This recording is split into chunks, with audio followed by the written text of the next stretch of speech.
এগুলো সম্পূর্ণ অবৈধ, সম্পূর্ণ অবৈধ। আপনার বাবা মাংস খেত, আপনি কি মাংস দেন? আর একটা প্রশ্ন করেছে, দান শ্রাদ্ধের চিঠি কি আমিষ না নিরামিষ? খাওয়া না চিঠি, চিঠি কোনো আমিষ নাই নিরামিষ নাই, ওটা জড় পদার্থ, ওটার আমিষ নাই নিরামিষ নাই। আর যদি খাওয়া হয়, আমিষ নিরামিষ হচ্ছে গেও বাংলা। আজকে দেখলাম এক পাঠক বলছে যে যা খেত তা শ্রাদ্ধে দেওয়া যাবে। ওরে পাঠক রে,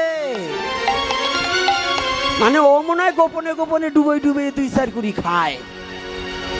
নাম বলবো না, পাঠক বলছে এক জায়গায়, আমি দেখলাম একটু। তা যদি কোনোদিন বাইকে পড়িয়ে যায় তাই মনে হয় সেদিন কিছু হয়ে যাবে। তা আজকে না ওই যে 26 তারিখের আশা বাংলাদেশ করতেছে, আর আমি যদি ওর সাথে কোনোদিন দেখা হয় সেই দিন বুঝোই দেবো। উদ্দেশ্য হচ্ছে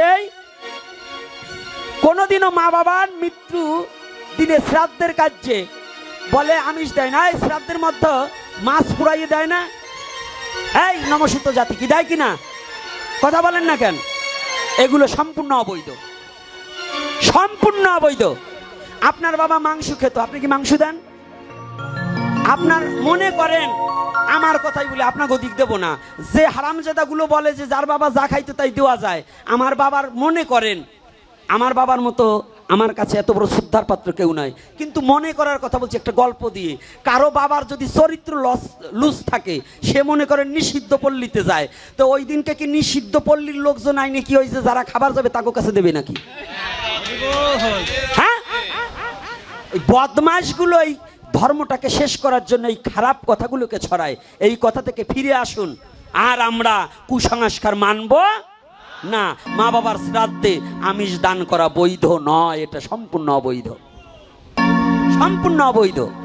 এটা আজকে এখানে বলছি, এটা নয়, আমার ইউটিউব চ্যানেলগুলো আরো দেখে রাখবেন। একদিনের খাওয়ার জন্য, এক ওক্ত এক পিস মাছ খাওয়ার জন্য সনাতন ধর্মকে আমাদের খারাপ পথে টেনে নেওয়ার কোনো যুক্তি আসে না। এজন্য আপনাদের চরণ ধরে করি মানা। আগে অনেক ছিল, আগে এই গ্রামে কাঁচা রাস্তা ছিল, এখন পাকা হয়েছে না? হয়েছে কিনা?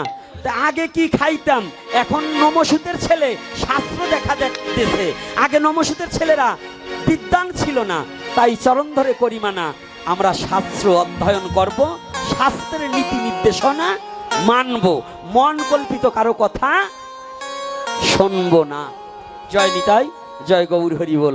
আজকে কংসের মুখে কৃষ্ণ নাম দিয়েই আজকের মতে হরিকথা এখানেই বিশ্রাম রাখলাম। যাদের আয়োজনে এই হরিকথা হয়েছে তাদের সকলে আশীর্বাদ করবেন, তারা যেন, প্রসাদের ব্যবস্থা আছে, প্রসাদ না পেয়ে কেউ যাবেন না, প্রসাদ বুঝিদের জন্য আলাদা, আর হরিকথা শ্রবণ করলে